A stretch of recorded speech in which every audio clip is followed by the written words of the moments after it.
ଜୟ ଜଗନ୍ନାଥ। ନମସ୍କାର ପ୍ରିୟ ଦର୍ଶକ ବନ୍ଧୁ, ମୁଁ ଜ୍ୟୋତିଷାଚାର୍ଯ୍ୟ ପ୍ରମୋଦ ବର୍ମା ଆପଣମାନଙ୍କୁ ସ୍ୱାଗତ କରୁଛି ଆପଣମାନଙ୍କର ପ୍ରିୟ ଚ୍ୟାନେଲ ଆଷ୍ଟ୍ରୋ କଲ୍ୟାଣ ଚ୍ୟାନେଲକୁ। ପ୍ରିୟ ଦର୍ଶକ ବନ୍ଧୁ, ଯେଉଁ ବ୍ୟକ୍ତିମାନଙ୍କ ଚ୍ୟାନେଲକୁ ଦେଖୁଛନ୍ତି ସବସ୍କ୍ରାଇବ କରିନାହାନ୍ତି ସବସ୍କ୍ରାଇବ କରନ୍ତୁ, ଲାଇକ୍ କରନ୍ତୁ, ଅଧିକ ସେୟାର କରନ୍ତୁ।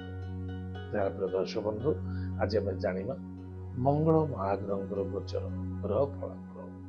ଗୋଚରର ଫଳାଫଳ ତାହେଲେ ମଙ୍ଗଳ ମହାଗ୍ରହ ବୃଷ ରାଶିରୁ ମିଥୁନ ରାଶିର ମୃଗଶିରା ନକ୍ଷତ୍ର ତୃତୀୟ ଚରଣକୁ ଆଗମନ କରିବେ 2 ଅଗଷ୍ଟ 2026 ମସିହା।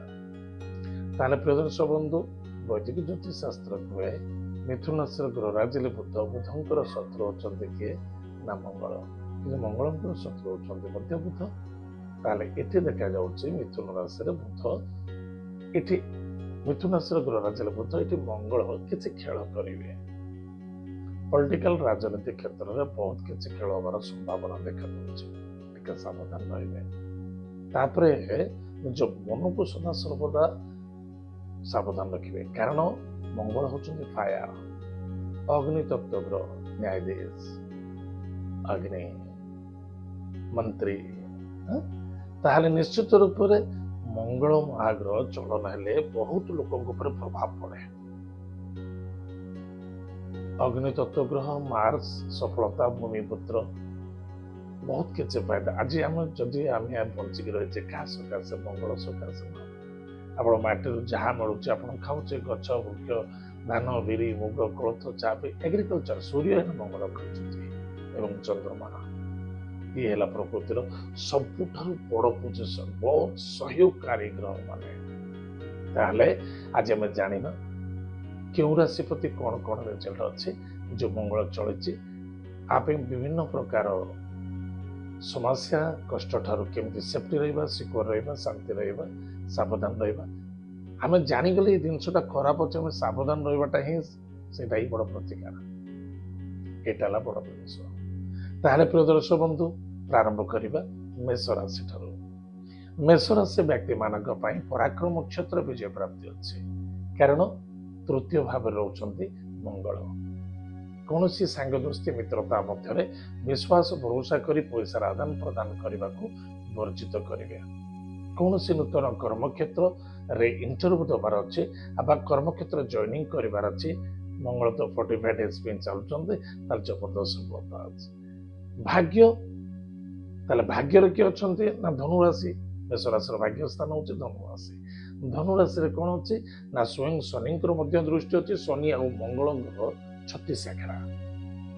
ତାହେଲେ ସେଠି ଶନି ଏବଂ ମଙ୍ଗଳ ଯେତେବେଳେ ଯୁତି ହଉଛନ୍ତି, ନିଶ୍ଚିତ ରୂପରେ ଭାଗ୍ୟରେ ତୁରନ୍ତ କିଛି ଗୋଟେ ପରିବର୍ତ୍ତନତା ଆସିବ। ସଫଳତା, ଉଚ୍ଚ ଅଧିକାରୀ ବନିପାରନ୍ତି, ପ୍ରମୋସନ, ପୋଜିସନ, ଇନକ୍ରିମେଣ୍ଟ ଏବଂ କୌଣସି ଭବିଷ୍ୟତକୁ ନେଇ ଆପଣ ଅଫିସିଆଲ ବହୁତ ବଡ ପ୍ଲାନ୍ ହେଇପାରେ, ଆପଣ ପାଇଁ ବହୁତ କିଛି ଲାଭ ହବ। କିନ୍ତୁ ମନେ ରଖିଥିବା ଦରକାର, ଶତ୍ରୁ ଠାରୁ ଟିକେ ଦୂରେ ରହିବେ। ମଙ୍ଗଳ ଯୋଉଠି ରୁହନ୍ତି ତାଙ୍କର ଚତୁର୍ଥ, ସପ୍ତମ, ଅଷ୍ଟମ ଘରକୁ ଦୃଷ୍ଟି ଦିଅନ୍ତି। ତାହେଲେ ମଙ୍ଗଳ ଯଦି ମିଥୁନ ରାଶିରେ ଅଛନ୍ତି, ଚତୁର୍ଥ ଭାବ ହଉଛି କନ୍ୟା ରାଶି। କନ୍ୟା ରାଶିରେ ଗ୍ରହରାଜ ବୁଧ, ବୁଧ ହଉଛନ୍ତି କନ୍ୟା ରାଶିରେ, ମଙ୍ଗଳ ହଉଛନ୍ତି ନିଚ। ତାହେଲେ ସେଠି ଅଛନ୍ତି କିଏ? ନା ଶନିଙ୍କର ମଧ୍ୟ ସପ୍ତମ ଦୃଷ୍ଟି ଦେଇଛି।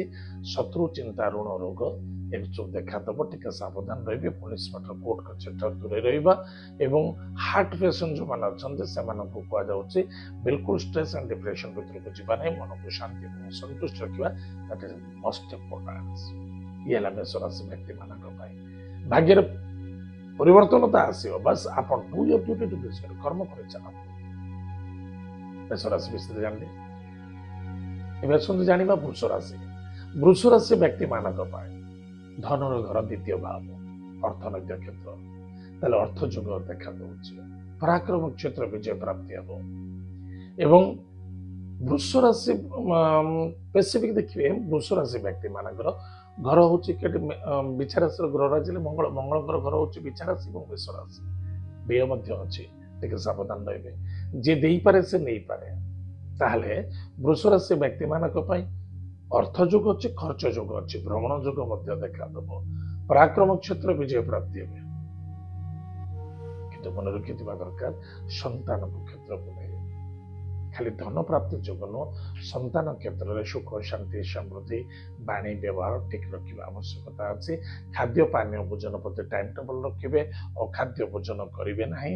ଯେଉଁମାନେ ପେସିଫିକ୍ କିଡନୀ ବା ଲିଭର ଉପରେ ପ୍ରଭାବିତ ଅଛନ୍ତି ସେମାନଙ୍କ ପାଇଁ ଟ୍ରିଟମେଣ୍ଟ ବହୁତ ଆବଶ୍ୟକତା ଅଛି ଏବଂ ଭାବିଚିନ୍ତି ଟ୍ରିଟମେଣ୍ଟ କରନ୍ତୁ ଏବଂ କେବେ ପଇସାକୁ ଧ୍ୟାନ ନ ଦେଇ ନିଜ ସ୍ୱର ପ୍ରତି ଫୋକସ ରଖନ୍ତୁ। ଏ ହେଲା ଗୋଟେ ବହୁତ ବଡ଼ ତତ୍ତ୍ୱତା। ଭାଗ୍ୟର ପରିବର୍ତ୍ତନତା ଆସିବ, ରିକଭରି ମଧ୍ୟ ହେବେ, ନିଃସନ୍ଦେହତା। ଯଦି କୌଣସି ପିଲା ଚାହୁଁଛନ୍ତି ମୁଁ କିଛି ଜବ୍ କରିବି, କିଛି ପୋଜିସନ ଦରକାର, କିଛି ଇନକ୍ରିମେଣ୍ଟ ଦରକାର, ନିଶ୍ଚିତ ରୂପରେ ତାହା ସମ୍ଭବପର ସମୟ ଅଟେ। ବାସ୍ ଆପଣଙ୍କର କର୍ମ ଠିକ ହେବା ଆବଶ୍ୟକତା ଅଛି।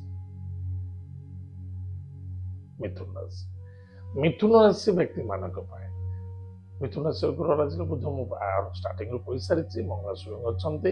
ତାର ସବୁଠାରୁ ବଡ଼ ଜିନିଷ ହେଲା ଡିସିସନ। ଆପଣଙ୍କର ଚିନ୍ତାଧାରା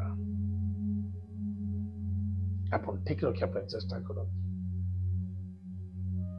କ୍ରୋଧ, ଜିଦି, ଅଶାନ୍ତି, ଅସନ୍ତୁଷ୍ଟତା ଠାରୁ ଦୂରେଇ ରହିବା। କୌଣସି ଡିସିସନ ନେଉଛନ୍ତି ଭାବି ଚିନ୍ତି ନିଅନ୍ତୁ, ବହୁତ ଫାଇଦା ରହିବେ। ଭାଗ୍ୟ ତୁରନ୍ତ ପରିବର୍ତ୍ତନତା କରିବ। ଡିସିସନ ଗଲତ ନେଉଛନ୍ତି ତାହେଲେ ଲାଇଫ ସ୍ପଏଲ ହେବାକୁ ଯିବ, ସାବଧାନ। କ୍ରୋଧ, ଜିଦି, ଅହଙ୍କାର ଠାରୁ ଦୂରେଇ ରହିବା ଅତ୍ୟନ୍ତ ଆବଶ୍ୟକତା ଅଛି। ମାତୃତୁଲ୍ୟ ବ୍ୟକ୍ତିଙ୍କୁ ସମ୍ମାନ ଆଦର ଭକ୍ତି କରନ୍ତୁ। ଅଚାନକ ମାଙ୍କର ସ୍ୱାସ୍ଥ୍ୟକୁ ନେଇ ଟିକେ ଚିନ୍ତା ବଢିବ ଏବଂ ଗାଡି ଘୋଡା ସାବଧାନ ଚଲେଇବା। ଧନ ପ୍ରାପ୍ତି ଅଛି। ସମସ୍ତଙ୍କ ସହିତ ରିଲେସନ ଭଲ ରଖିବା ଆବଶ୍ୟକତା ଅଛି ଏବଂ ପାର୍ଟନରସିପ ବିଜନେସ କରୁଛନ୍ତି କାହା ସହିତ, ତାହେଲେ ବିଜନେସରେ ଆପଣଙ୍କର ଗ୍ରୋଥ ଆଣ୍ଡ ସକ୍ସେସଫୁଲ ହବ। ଅପେକ୍ଷା କରିବା, ଧୈର୍ଯ୍ୟର ଆବଶ୍ୟକତା ଅଛି।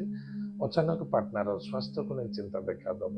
ଆପଣଙ୍କର କୌଣସି କାହା ସହିତ ଭଲ ପାଉଛନ୍ତି, ଆଦରତା କରୁଛନ୍ତି, ଆତ୍ମୀୟତା ଅଛି, ସ୍ୱଜନତା ଅଛନ୍ତି, ସେଥିରେ ମଧ୍ୟ କିଛି ବାଧା, କିଛି ବିଘ୍ନ ଆସିବାର ସମ୍ଭାବନା ଦେଖାଦେଉଛି। କିନ୍ତୁ ଆପଣଙ୍କ ତରଫରୁ ଏମିତି କିଛି ନ ହେବା ଦରକାର। ତାହେଲେ ବାଧା ବିଘ୍ନ ଆସିବ ମାନେ ଆପଣ ସୁରକ୍ଷିତ ରହିବା ଉଚିତ ନା ନାହିଁ? ଯଦି ବାଧା ଆସିବ ତାହେଲେ ମାସିକ ରାଶିଫଳ କାହିଁକି କୁହାଯାଉଛି? ଏସବୁ ଗ୍ରହ ବିଷୟରେ କାହିଁକି କୁହାଯାଉଛି? ଆପଣ ସାବଧାନ ରହିବାକୁ କୁହାଯାଉଛି। ଏଇଟା ନୁହେଁ, ଏଇଟା ଘଟିବ। ଆପଣ ସାବଧାନ ରହିଲେ କାହିଁକି ଘଟିବ? କିଛି ଅସୁବିଧା ନାହିଁ। ବର୍ଷା ହଉଛି, ଛତା ଧରି ବୁଲନ୍ତୁ, କିଛି ଅସୁବିଧା ନାହିଁ। ତାହେଲେ ବର୍ଷା ହଉଛି ମାନେ ମୁଁ ଘରୁ ବାହାରିବିନି, ଏଇଟା ଅସମ୍ଭବ କଥା।